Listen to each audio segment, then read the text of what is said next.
Hello students, welcome back to BDM students club. मैं हूं आदित्य मंगल, आपका अपना फिजिक्स मेंटर। तो पिछले दिन तक हमने potential, electric potential, potential energy, work done, dot, dipole सब कुछ खत्म कर लिया था पोटेंशियल के बारे में। आज हम लोग शुरू करने वाले हैं कैपेसिटेंस। कैपेसिटेंस थोड़ा सा इस चैप्टर के हिसाब से 60% वेटेज लेता है और बहुत इंपॉर्टेंट टॉपिक है। शायद ये कोई एग्जाम रहा हो जिसमें इससे सवाल ना आए। कैपेसिटेंस में पढ़ना क्या है?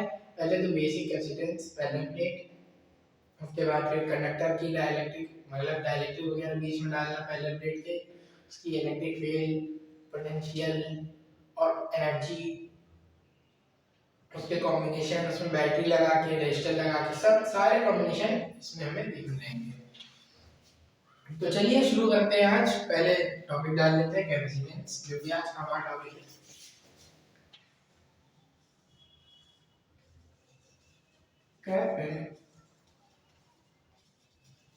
कैपेसिटेंस, ये आज का हमारा टॉपिक। कैपेसिटर, कैपेसिटेंस होता क्या है? पहले कैपेसिटर के बारे में जानते हैं। कैपेसिटर, इसकी डेफिनेशन लिखेंगे, साथ साथ लिखते चलिए। Is a device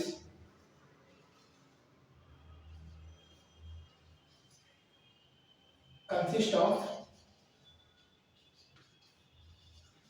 two conductors। Conductor में ऐसे लिखने हैं, आप पूरा लिखिएगा। consist of two conductors having opposite polarity। ये क्या होता है सर? पोलैरिटी क्या होता है, कंडक्टर क्या होता है, सब बता है। एक बार लिख लीजिए फिर और लिख लिया, ठीक है। अब कोई भी कंडक्टर है, मान लिया हमने अब तक स्फीयर कंडक्टर लिया, तो स्फीयर ही लेते हैं। ये स्फीयर एक कंडक्टर है, इस पे चार्ज है प्लस। अब कैपेसिटर किसे कहेंगे? इसके आस-पास इसी सिस्टम में एक कंडक्टर और ला के रख दो, उस पे नेगेटिव चार्ज लगा दो। नेगेटिव मतलब अपोजिट पोलैरिटी होनी चाहिए। अंदर नेगेटिव तो बाहर पॉजिटिव, बाहर पॉजिटिव तो अंदर नेगेटिव। इस प्रकार का कोई भी सिस्टम आप देखें तो उसे हम बेझिझक कैपेसिटर कह दीजिएगा। आपने अब तक पढ़ा होगा कि सिर्फ यही पैरेलल प्लेट कैपेसिटर होता है? नहीं, सारी चीज कैपेसिटर होती है। सिलेंडर बना दिया, बड़ा सिलेंडर बना दिया, क्या ये भी सर है? अगर इसमें प्लस चार्ज अंदर उसमें माइनस, ये भी कैपेसिटर है। बिल्कुल हाँ, ये भी कैपेसिटर है, लेकिन फर्क क्या है? ये बेकार कैपेसिटर है, ये किसी काम का नहीं है। कैपेसिटर का काम क्या होता है? एनर्जी को रोक के रखना। मतलब पंखे में आप देखते होंगे अपने घर के पंखे में, जिसमें व्हाइट कलर का इतना बड़ा कैपेसिटर लगा होता है। क्या करता है? वो एनर्जी को, अपनी डेंसिटी को अपने प्लेट के बीच में रोक के रखता है, फिर जरूरत पड़ने पर एक झटके दे देता है, जिससे कि पावर बढ़ सके। ठीक, एनर्जी और पावर बढ़ सके। तो कैपेसिटेंस यही होता है, कैपेसिटर भी यही होता है जो मैंने आपको बताया। अब आते हैं मेन जो अच्छा वाला कैपेसिटर होता है, पैरेलल प्लेट कैपेसिटर, जो कि आपके कोर्स में है, उसके बारे में पढ़ते हैं। पैरेलल, जिसे लिखता है पैरेलल है, लाइन जैसी होती है ना, तो इसे पैरेलल ही कहते हैं। Parallel plate capacitor, parallel plate capacitor के बारे में पढ़ेंगे। इनमें कुछ दो चार फॉर्मूले हैं पहले, जो आपको बिल्कुल हाँ खुद को कह रहा हूँ रखने पड़ेंगे। Q equal to C V होता है। Q क्या होता है? चार्ज, जो इन प्लेट्स पे चार्ज रहेगा। मान लीजिए एक भैया कैपेसिटर है, यहाँ एक सर्किट बना दो, इस प्लेट पे चार्ज रहेगा, इस प्लेट पे plus plus plus plus plus minus minus minus. Battery के बड़े टर्मिनल की तरफ प्लस आता है, स्मॉल टर्मिनल की तरफ माइनस आता है, ये वही चार्ज है। सी क्या है? कैपेसिटेंस। वी क्या है? Potential difference. इतना लिखिए, मैं अभी इसको और क्लियर कराएंगे इस एग्जाम्पल में। एक बार इतना लिखिए, लिख लिया, ठीक है, आगे देखते हैं। तो अब ये बताओ कि इस सर्किट में या इस प्लेट पे कितना चार्ज आएगा? अगर हमने ये डाली 2 वॉट की बैटरी, तो कुछ चार्ज आएगा? 2 हटा दो 3 वॉट, 3 हटा दो 5 वॉट की बैटरी हमने डाल दी, 5 वोल्ट की बैटरी हमने डाल दी, तो क्या 5 वोल्ट की बैटरी में चार्ज ज्यादा आ जाएगा? हाँ बिल्कुल नहीं। हम लोग पहले देखते कि क्या चार्ज ज्यादा आ रहा है, फिर हम लोग बैटरी के वो देखते पोटेंशियल। तो ये हमारा स्टेटमेंट क्या बन जाता है, Q directly proportional to V।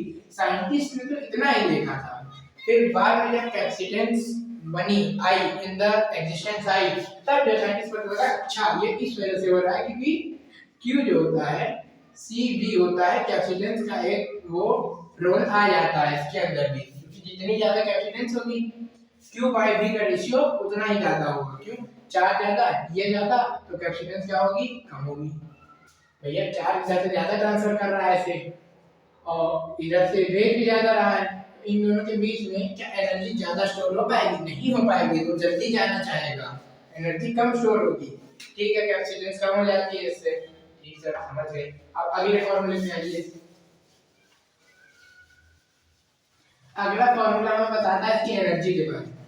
किसकी एनर्जी? जितनी एनर्जी उसमें कैपेसिटर की प्लेट के बीच में स्टोर होती है उस एनर्जी के बारे में बताता है।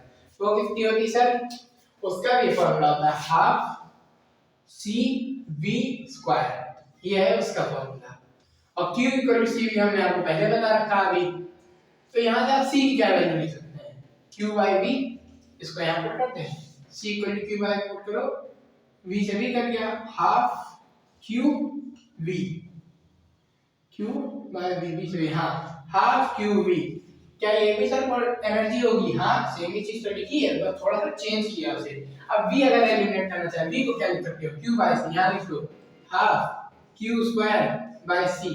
क्या सर ये भी एनर्जी होगी? बिल्कुल ये भी एनर्जी होगी, और यकीन मानिए ये तीनों एनर्जी आपस में बराबर है, ये तीनों एक ही चीज लिखी हुई है। इस फॉर्मूले से अगर देखें तो Q की जगह CV, C की जगह Q बाय V, V की जगह Q बाय C अगर आप रखेंगे तो आपको तीनों एक ही चीज दिखाई देगी पैरेलल प्लेट कैपेसिटर के बीच में। ठीक है, ये होती है आपकी एनर्जी। लेकिन अगर आप आगे जाएंगे, मॉडर्नाइजेशन की तरफ जाएंगे, इलेक्ट्रोमैग्नेटिज्म की तरफ जाएंगे, तब आपको पता लगेगा एक चीज होती है इलेक्ट्रोमैग्नेटिक वेव, जिसमें इलेक्ट्रिक फील्ड ऐसे ऑसिलेट करती है, मैग्नेटिक फील्ड जो है मान लो ये जेड एक्सिस में ऑसिलेट कर रही है, तो वेव कहाँ जाएगी? देखिए, अगर इलेक्ट्रिक फील्ड ऐसे ऑसिलेट कर रही है, ऐसे ऐसे, मैग्नेटिक फील्ड ऐसे ऑसिलेट कर रही है, तो ये वेव आगे जाएगी, समझे? फिर से कर देगा, डायरेक्शन चेंज, इलेक्ट्रिक फील्ड ऐसे, ठीक, एक्स एक्सिस, और मैग्नेटिक फील्ड वाई एक्सिस, तो वेव कहाँ जाएगी? थर्ड एक्सिस, जेड एक्सिस में आपकी तरफ आएगी।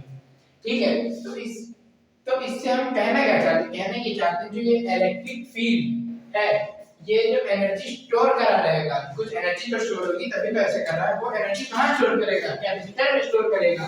कितनी स्टोर करेगा? वो उसका फॉर्मूला जो आता है half epsilon not E not का स्क्वायर। ये एनर्जी नहीं है, एनर्जी डेंसिटी है, मतलब एनर्जी पर यूनिट वॉल्यूम का फॉर्मूला है। अगर वॉल्यूम से मल्टीप्लाई कर दोगे तब एनर्जी आ जाएगी। वेव की energy in terms of capacitor, आप एग्जाम में सवाल देखिएगा कि वो आपसे वेव में एनर्जी पूछ रहा है, वेव में एनर्जी डेंसिटी पूछ रहा है, QC देके एनर्जी पूछ रहा है, Q और V देके एनर्जी पूछ रहा है, C और V देके एनर्जी पूछ रहा है। आप उस हिसाब से आंसर कीजिएगा। ठीक है, तो एक बार इतना नोट कर लीजिए। कर लिया?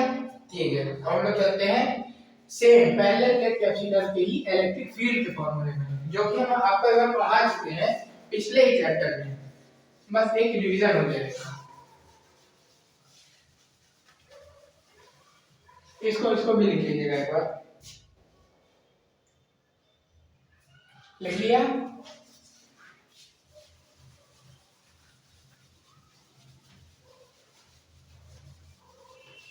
अब हमने आपको बताया कि कैपेसिटर होता क्या है। बस कंडक्टर होता है जिसके अंदर अपोजिट पोलैरिटी होती है, दो कंडक्टर इसके अंदर अपोजिट पोलैरिटी होती है। और पिछले चैप्टर में हमने आपको बताया था कि कंडक्टर के जस्ट बाहर, ये कंडक्टर है, इसके जस्ट बाहर इलेक्ट्रिक फील्ड कितनी होती है? सिग्मा अपॉन एप्सिलॉन नॉट होती है। हमने आपको बताया था पहले वो शीट, कंडक्टिंग शीट के बारे में, sigma upon epsilon not, non conducting में सिग्मा अपॉन 2 एप्सिलॉन नॉट। तो है कि ये भी इलेक्ट्रिक फील्ड इसमें कितनी हो जाएगी? Sigma upon epsilon not. अब आप हमको कमेंट करके बताएंगे, वीडियो पॉज नोट करना है, कमेंट करके बताएंगे कि जो है V की वैल्यू क्या होगी? E डॉट dr v होता है ना? तो v की वैल्यू क्या होगी? E r equal to v होता है और E की क्या होगी? v अपॉन r, r उधर मल्टीप्लाई हो जाएगा तो sigma d upon epsilon naught. d क्या है? पैरेलल प्लेट जो कैपेसिटर है इन दोनों के बीच की दूरी को d कहते हैं। समझ में आ रहा? क्लियर है? ये दो फॉर्मूले एक बार आप नोट कर लीजिए। कर लिया? ठीक है। तो बस आज के लिए इतना ही। आज के लिए इतना खत्म करते हैं। अब अगले क्लास में देखते हैं, हो सकता है कि पैरेलल और सीरीज कॉम्बिनेशन पढ़े हम लोग कैपेसिटर का। So that's all for today. Thank you and have a nice day.